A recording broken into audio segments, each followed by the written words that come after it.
New Zealand తో జరిగిన రెండో వన్డేలో టీమిండియా ఘోరంగా ఓడిపోయింది. బ్యాటర్లతో పాటు బౌలర్లు కూడా విఫలం కావడంతో మన జట్టుకు పరాజయం తప్పలేదు. నిన్న బుధవారం రాజ్కోట్ వేదికగా నిరంజన్ షా స్టేడియంలో ముగిసిన ఈ మ్యాచ్ లో టీమిండియాపై 7 వికెట్ల తేడాతో న్యూజిలాండ్ విజయం సాధించింది. డారెల్ మిచెల్ 131 పరుగుల సెంచరీతో కివీస్ గెలుపుల కీలక పాత్ర పోషించాడు. విల్ యంగ్ 87 పరుగులు చేసి కీలక ఇన్నింగ్స్ ఆడాడు. అంతకుముందు మొదట బ్యాటింగ్ చేసిన టీమిండియా 7 వికెట్లు కోల్పోయి 284 పరుగులు చేసింది. చేజింగ్ లో 47.3 ఓవర్లలోని 3 వికెట్లు మాత్రమే కోల్పోయి 286 పరుగులు చేసింది న్యూజిలాండ్. అయితే పవర్ ప్లే లో కేవలం 40 పరుగులే చేసిన న్యూజిలాండ్ జట్టు అందులోనూ ఓపెనర్ల వికెట్లను కోల్పోవడంతో ఈ మ్యాచ్ ఓటమి గ్యారంటీ అనుకున్నారు. కానీ ఒక్కసారిగా విల్ యంగ్ తో కలిసి డారెల్ మిచెల్ 162 పరుగుల భారీ భాగస్వామ్యాన్ని నెలకొల్పి విజయంలో కీలక పాత్ర పోషించాడు. వీరిద్దరు ఆరంభంలో పరుగులు చేయడానికి సమయం తీసుకున్న ఆ తర్వాత స్వేచ్ఛగా బ్యాట్ జులిపించారు. దీనికి తోడు మంచు ప్రభావం టీమిండియాకు ప్రతికూలంగా మారింది. ఇక మొత్తానికి ఈ మ్యాచ్ ఓటమితో టీమిండియా కెప్టెన్ శుభమన్ గిల్ స్పందించాడు. మిడిల్ ఓవర్లలో వికెట్లను తీయలేకపోవటం మా ఓటమిని శాసించిందని అన్నాడు. 5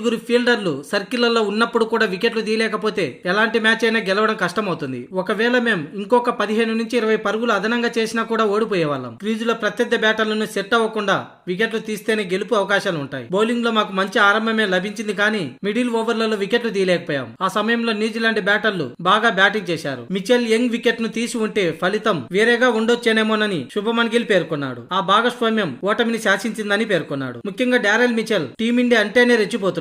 భారత్ పై తనకు మెరుగైన రికార్డు ఉంది. ఈ సిరీస్ లో గత మొదటి వన్డేలోనూ కూడా తను హాఫ్ సెంచరీ చేశాడు. ఇక ఇప్పుడు సెంచరీతో టీమిండియాకు ఓటమిని తెచ్చిపెట్టాడు. ఇక నిర్ణయాత్మక 3వ వన్డే మ్యాచ్ 18వ తేదీన ఇండోర్ వేదికగా జరగనుంది.